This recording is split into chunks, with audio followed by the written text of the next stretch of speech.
Hey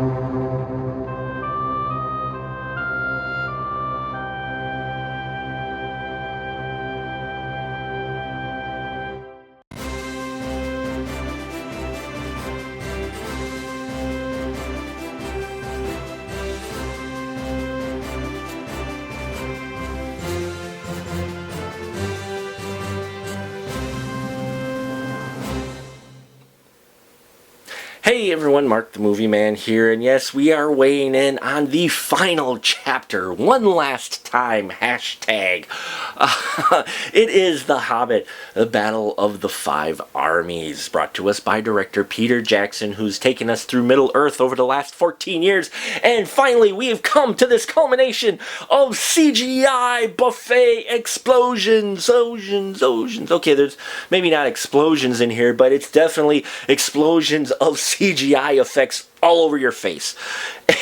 And here again we have Bilbo and company, who, I'm going to read this the way IMDb puts this, because this pretty much sums up this 2.5-hour story plot. Bilbo and company are forced to engage in a war, facing against an array of combatants and keeping Smaug from acquiring the Kingdom of Treasure and obliterating all of Middle-earth. Yeah, there you go.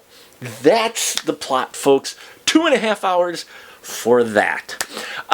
And actually, that has more depth than some of the characters here in this movie.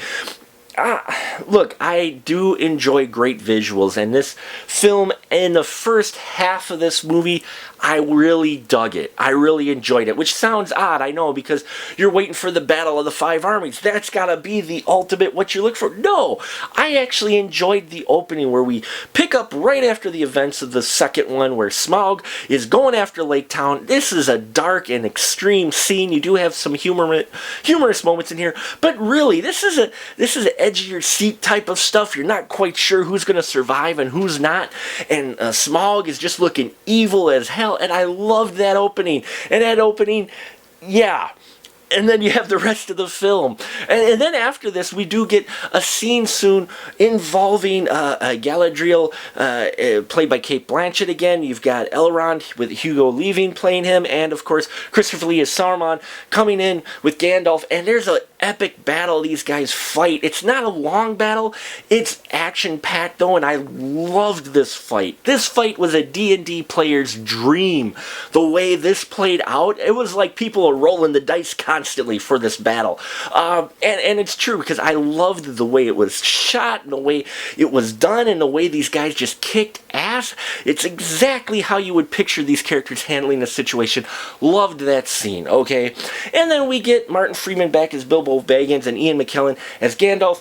Two characters you can tell Peter Jackson loves. He's taking care with these characters, and the two performers are just, they love these roles. Now, Gandalf's been played by Ian McKellen for the last 14 years, so he's really into this role. It's kind of like, Hugh Jackman and Wolverine.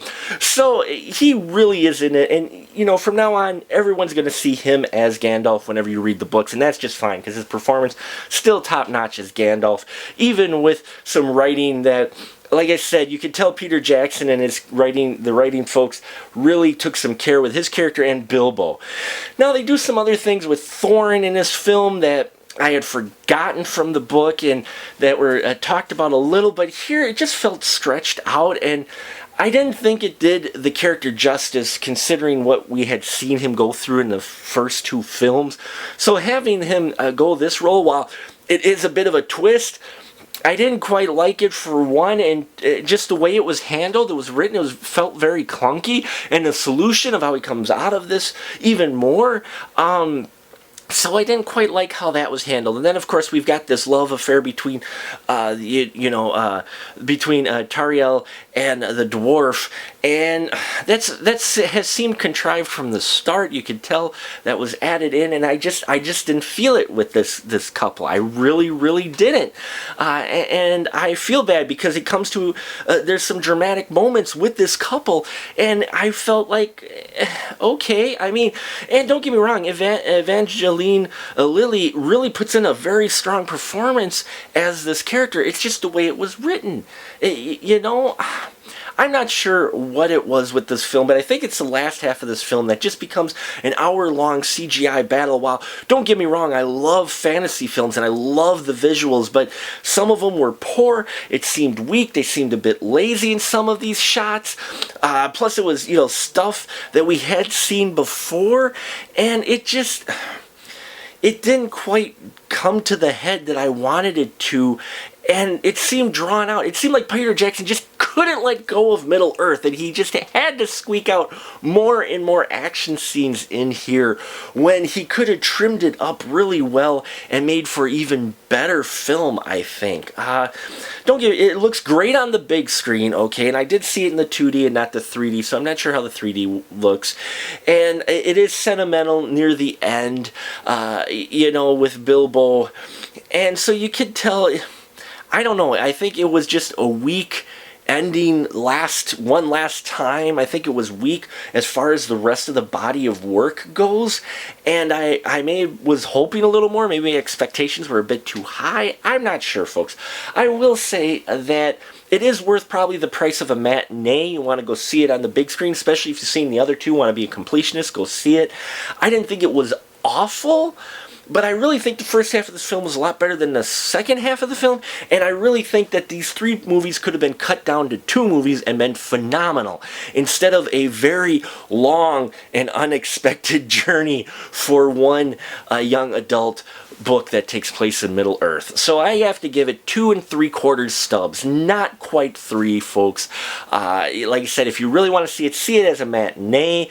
You can see it in the 3D. I haven't, not sure how that looks, but for me, to finish the whole epic Middle Earth trip on this film, if you watch them in order, that's going to be great. Watch the Hobbit 3 films and then watch the Lord of the Rings in 3 films. Makes for a great body. But the fact that these 3 are happening after the other 3 films, some of these characters who are going to survive and who isn't, if you read the books. But still, just for me, it fell kind of flat near the end, which is sad when you're talking about a battle between 5 armies. And that'll about do it for us here at the Final Cut. Please leave your comments down below. Love to hear some constructive comments on what you thought of the Hobbit Battle of the 5 Armies. Was it fantastic? Was it bad? Was it in between? What did you feel about this film? And if you really want to hear a spoiler-filled discussion, don't forget to check out our Spoiler Room episode, which will be posted later this week on iTunes, about where we break down not only this film, but we're even going to talk about the other 2 Hobbit films as a whole, but definitely going to break down the Battle of the 5 Armies and spoil the heck out of that, and I hope you can catch that episode soon. Thank you for your support. Hope everyone has a fun and safe holiday. I got more reviews coming, hopefully before Christmas, so stay tuned for that. Stay tuned for the end of the year. We got even more movies. There's so many movies coming out yet between now and the end of the year. I'm going to try to bring you reviews, as many as possible. And I love your support, and thank you so much. And remember, until next time, folks, keep that ticket stub.